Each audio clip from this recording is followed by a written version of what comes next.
Hello friends, Radhe Radhe. स्वागत है आपका Radha Rani boutique and beauty tips channel में। तो दोस्तों, आज मैं आपको बता रही हूँ फोर टेक्स्ट ब्लाउज़ की कटिंग। तो मैंने यहाँ पे ले लिया है एक प्रिंटेड कपड़ा बॉर्डर के साथ में। तो देखिए, सबसे पहले तो मैं इसकी फोल्डिंग बनाऊँगी। आपके साइज़ के अकॉर्डिंग हम फोल्डिंग बनाएंगे। तो यहाँ पे मैंने 2 इंच मार्जिन लिया है और अब मैं ले रही हूँ चेस्ट का फोर्थ पार्ट। यहाँ पे मेरी चेस्ट 38 इंच है, तो इसका फोर्थ पार्ट होगा 9.5 इंच। अब मैंने इसकी फोल्डिंग बना ली है ताकि आपका कपड़ा वेस्ट नहीं जाए। फ्रेंड्स, अगर आप मेरे इस वीडियो को पूरा देख लेते हैं तो आप इसी मेथड से हर साइज़ के ब्लाउज़ की कटिंग कर पाएंगे बिना किसी प्रॉब्लम के। तो देखिए, नीचे मेरा बॉर्डर तैयार है और नीचे मोड़ने के लिए थोड़ा सा कपड़ा दे रखा है।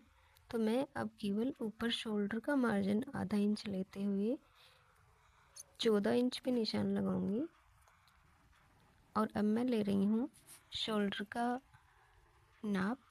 तो शोल्डर यहाँ पे मैंने रखे हैं 6.25 इंच और गले की चौड़ाई मैंने यहाँ पे रखी है 2.5 इंच। 38 साइज़ के लिए 6.25 इंच मैंने यहाँ पे शोल्डर रखे हैं। गला भी इसका छोटा ही है। अब मैं ले रही हूँ गले की लंबाई। गले की लंबाई यहाँ पे मैंने रखी है 4.5 इंच। अब दोनों निशानों को मिलाते हुए मैं यहाँ पे एक बॉक्स रेडी कर लूँगी और इसमें मैं गले की गोलाई का शेप डाल लूँगी। अगर आप ऐसे ही शेप नहीं डाल सकते हैं तो आप इसमें आर्म होल शेपर की भी मदद ले सकते हैं। इससे आपकी शेप बहुत ही अच्छी परफेक्ट बन के आएगी। आर्म होल मैंने लिए हैं यहाँ पे 6.25 और इस लाइन को हम सीधा कर लेंगे इस प्रकार से। आर्म होल गोलाई मैंने ली है यहाँ पे 1.5 इंच पे। और अब हम आर्म होल शेपर की मदद से इस गोलाई को भी सेट कर लेंगे, जिससे आपकी फिटिंग बहुत ही परफेक्ट आती है।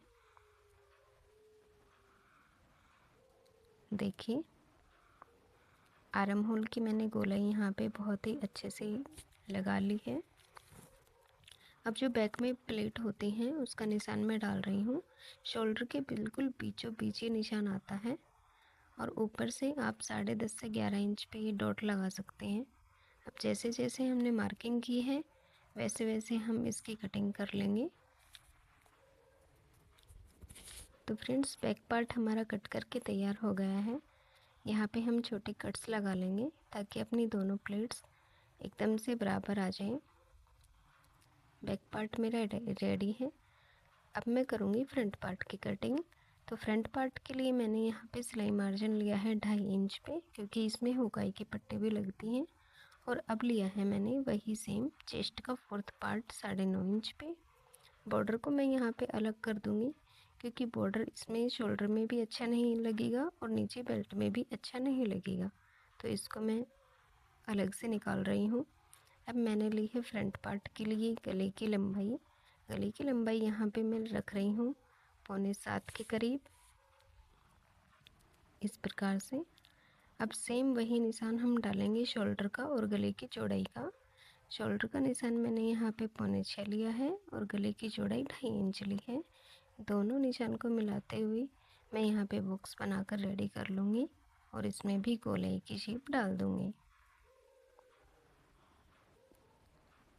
गले की शेप भी मैंने डाल दी है। आर्म होल लेंगे हम वही अपना 6.25 इंच पे। ये सारे निशान सेम ही आएंगे। यहाँ पे केवल मैंने गले की लंबाई ही चेंज की है। इसी मेथड से आप हर साइज का ब्लाउज़ कट कर सकते हैं। लाइन को सीधी करेंगे।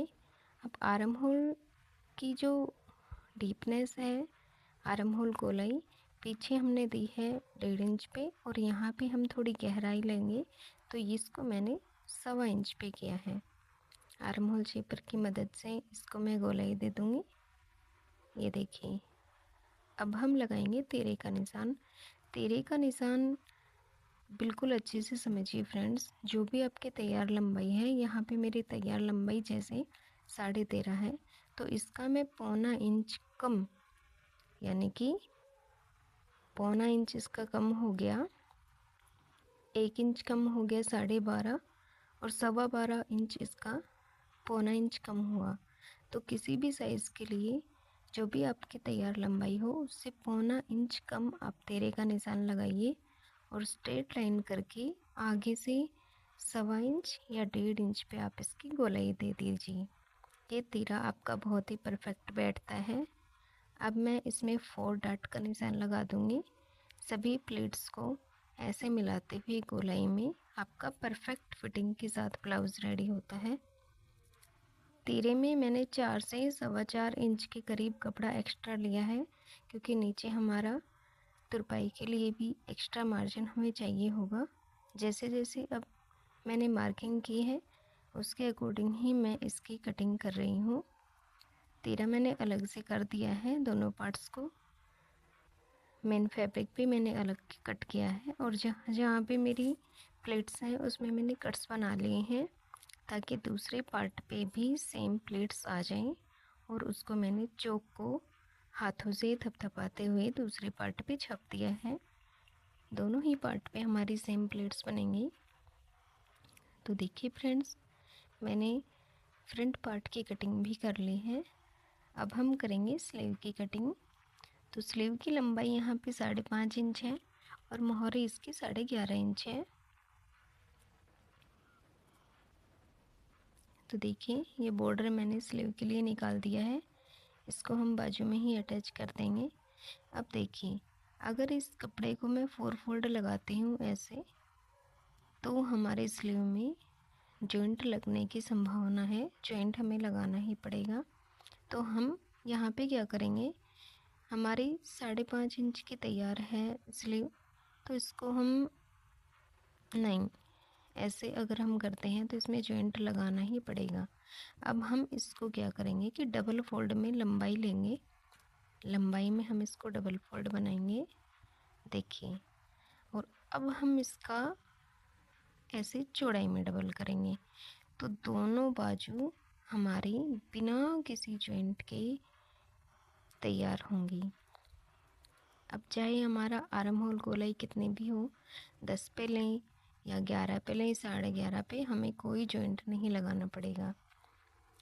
देखिए मोहरी का निशान लगाया मैंने 5.5 प्लस 1.5 इंच किया। अब लंबाई में ले रही हूँ, लेंथ है 5.5, तो इसको मैं 6.5 ले रही हूँ, क्योंकि नीचे हमें बॉर्डर जॉइंट के लिए आधा इंच मार्जिन चाहिए और ऊपर शोल्डर जॉइंट के लिए। तो इसमें मैं बाजू की मार्किंग करते हुए इस निशान को लगा करके बाजू की शेप लगा लूँगी और इसको अब हम कट कर देंगे। ये मोहरे की साइड से निशान लगा लिया। अब इस बाजू को मैं कट कर दूँगी बिना किसी जॉइंट के। देखिए इस ट्रिक से भी आप अपनी बाजू कट कर सकते हैं अगर आपके पास कपड़ा कम है तो। अब आगे से जॉइंटेड है हमारा, तो हम इसको अलग अलग कट कर लेंगे। सेंटर कट लगा दिया है मैंने। अब हम आगे बाजू की छटाई करेंगे, जिससे हमारी बिल्कुल परफेक्ट फिटिंग आएगी। तो देखिए फ्रेंड्स, बाजू भी मैंने कट कर ली हैं। अब मैं हुक और आई की पट्टियाँ कट करूँगी। तो देखिए इस बॉर्डर को मैंने अलग कर दिया है, बॉर्डर नहीं लगाएंगे हम इसमें। हुक आई की पट्टी मैं यहाँ पे कट कर रही हूँ, तो दोनों ही पट्टियाँ मैं एक साथ कट कर रही हूँ। देखिए जब भी आप कटिंग करते हैं तो आपको आइडिया लग जाता है कि आपकी पट्टियाँ इसमें एक कटेंगी या दो। तो मैंने इसको पहले ही चेक कर लिया था। देखिए दोनों पट्टियाँ हमारी एक साथ कट करके रेडी हो गई हैं। अब हमारा पार्ट बचा है पाइपिंग के लिए पट्टियाँ। तो देखिए जो भी टुकड़े मेरे पास बचे हुए हैं, मैं इसी में से पाइपिंग के लिए पट्टी निकाल लूँगी। तो इन सभी पट्टियों को एक साथ रखते हुए ऊपर नीचे ही मैं एक बार में ही सारी पाइपिंग की पट्टियाँ कट कर लूँगी, ताकि हमारा समय भी बचे और पट्टियाँ हमारी एक साथ भी कट जाएं, बिल्कुल चौड़ाई में एक जैसी कटें। तो देखिए फ्रेंड्स, मैंने इसकी पट्टियाँ भी कट कर ली हैं। तो फ्रेंड्स इसी मेथड से आप किसी भी साइज़ का ब्लाउज़ कट कर सकते हैं बिना किसी प्रॉब्लम के। Thanks for watching.